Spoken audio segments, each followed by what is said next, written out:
পাঁচটা মন্ত্ৰ প্ৰতিদিনে যদি আপুনি সদায় একেৰাহে পাঠ কৰিব পাৰে নিশ্চয় আপোনাৰ জীৱনত চাৰিওফালৰ পৰা শুভ ফল আহিব। নমস্কাৰ, মই এষ্ট্ৰলজাৰ বনজিৎ শৰ্মা। আজি মই আপোনাক সৰু সৰু অকণমানি পাঁচটা মন্ত্ৰ দিম।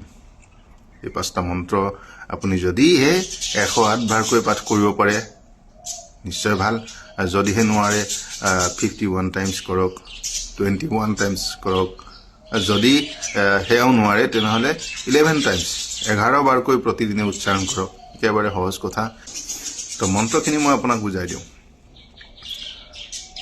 ওম নমো ভগৱতে বাসুদেৱায় নমঃ প্ৰথম।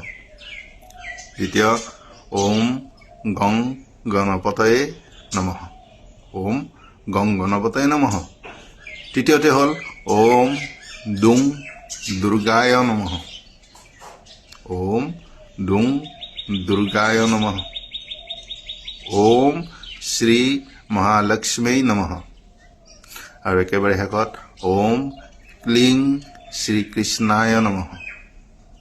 এই পাঁচটা মন্ত্ৰ আপুনি প্ৰতিদিনে 11 বাৰকৈ হ'লেও পাঠ কৰক কমচে কম। তো নিশ্চয় আপুনি অতি সোনকালে ইয়াৰ শুভফল লাভ কৰিবলৈ সক্ষম হ'ব। ধন্যবাদ।